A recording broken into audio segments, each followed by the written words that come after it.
Hello students, welcome back to our YouTube channel Sarika Teacher. Today we are going to learn a new poem. अगोबाई ढगोबाई.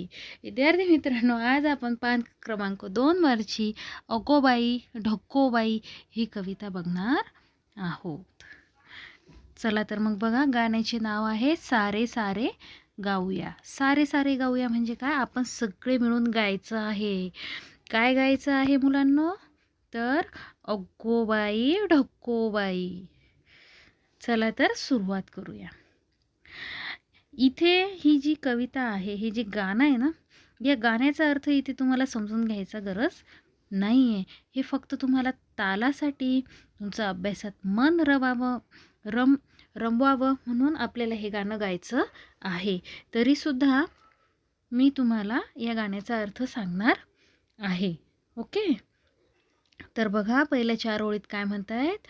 अगोबाई ढगोबाई लागली कळ, ढगाला उन्हाची केवढी झळ, थोडी ना थोडकी लागली फार, डोंगराच्या डोळ्याला पाण्याची धार.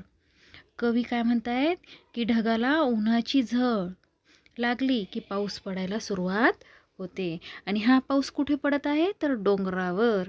आणि मग डोंगरावरून पाणी काय होतं? खाली वाहू लागतं. म्हणून डोंगराला लागली पाण्याची धार. इथे असं कवी म्हणत आहेत. पुढचं बघूया. वारा वारा गरा गरा सो सो सो, ढोल्या ढोल्या ढगात ढुम ढुम ढुम, वीजबाई अशी काही तोऱ्यामध्ये खडी, आकाशाच्या पाठीवर चमचम छडी. आणि अजून पाऊस चालू असताना काय होतं बरं मुलांना, सांगा बरं? तर वारा सुटतो, हो ना. तर वारा सो सो म्हणजे खूप जोरात सुटतो. ढगात ढुम ढुम असा आवाज होतो, है ना. तेव्हा आपल्याला जेव्हा असा ढगातनं आवाज येतो तेव्हा आपण घाबरतो, हो की नाही. आणि जेव्हा हे आवाज येतात तेव्हाच आकाशातून वीज पडते. आणि ही वीज कशी पडते बरं? तर छडीसारखी चमचम पडते, असं कवी संदीप खरे आपल्याला सांगत आहे. आणि तुम्हीही अनुभव घेतला असणार, हो ना. जेव्हा पाऊस पडतो तेव्हा असंच सगळं वातावरण असतं. पुढचं बघूया. खोल खोल जमिनीचे उघडून दार, बुडबुड बेडकाची बडबड फार, डुंबायला डबक्याचा करू तलाव, साबू बिबू नको थोडा चिखल लगाव. तर बघा, जमिनीमध्ये काय होतं? तर डबक्यांमध्ये पाणी साचतं, त्यांची छोटी छोटी तलाव तयार होतात. खोल खोल जमिनीचं उघडून दार म्हणजे छोटे छोटे जे डबके साचतात. ओके. तर त्यात सगळ्यात पहिले राहणारा प्राणी कोणता आहे त्या डबक्यांमध्ये? या जमिनीच्या खोल खोल जे दार उघडून जे खड्डे झालेत त्याच्यामध्ये, तर तो आहे बेडूक. आणि तो कसा करतो बेडूक? पाण्यात डराव डराव असा आवाज करतो, तो बडबड करतो, हो ना. आता इथे बघा, चित्रात तुम्हाला इथे बेडूक दिलेले आहेत, हो ना. तर सगळीकडे बघा, आता या चित्रामध्ये दिसते हिरवगार वातावरण आहे आणि पाऊस पडतोय, अतिशय सुंदर वातावरण आहे. आणि मग या बेंडकांना डुबायला इथे तलावच तयार झाला आहे. इथे चित्रात तुम्हाला दिसत आहे, हे बघा इथे, हे बघा इथे कसे तलाव तयार झालेले आहे. आणि या तलावातच, या डबक्यांमध्येच काय असतात? बेडूक असतात. आणि बेंडकाला डुबायला इथं तलाव तयार झाला आहे. आणि मग साबण वगैरे काही नको, चिखल लावूयात असे म्हटले आहे.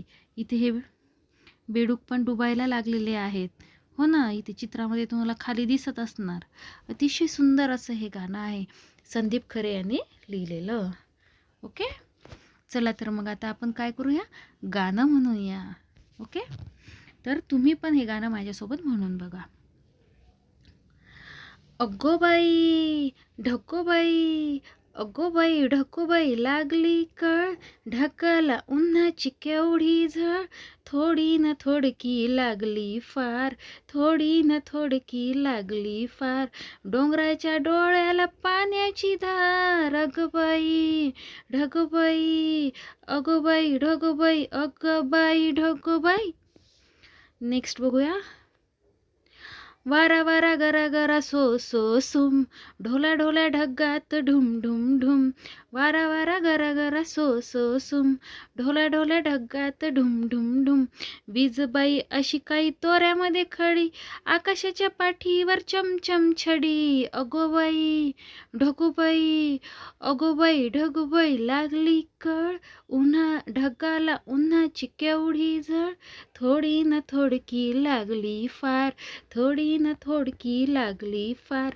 डोंगराच्या डोळ्याला पाण्याची धार, अगोबाई ढगूबाई. नेक्स्ट.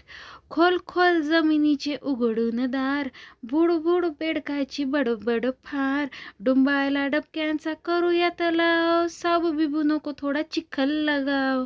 अगोबाई ढगबाई, अगबाई ढगबाई लागली कळ, ढकाला उन्हाची केवढी झळ. थोडी ना थोडकी लागली फार, थोडी ना थोडकी लागली फार. डोंगराच्या डोळ्याला पाण्याची धार, अगोबाई ढगोबाई. ओके. तर विद्यार्थी मित्रांनो, तुम्हाला सुद्धा हे गाणं असंच पाठ करायचं आहे. आय होप तुम्हाला ही गाणं समजलं असणार. तेव्हा पुन्हा भेटूया आपण नेक्स्ट व्हिडिओमध्ये. तोपर्यंत बाय.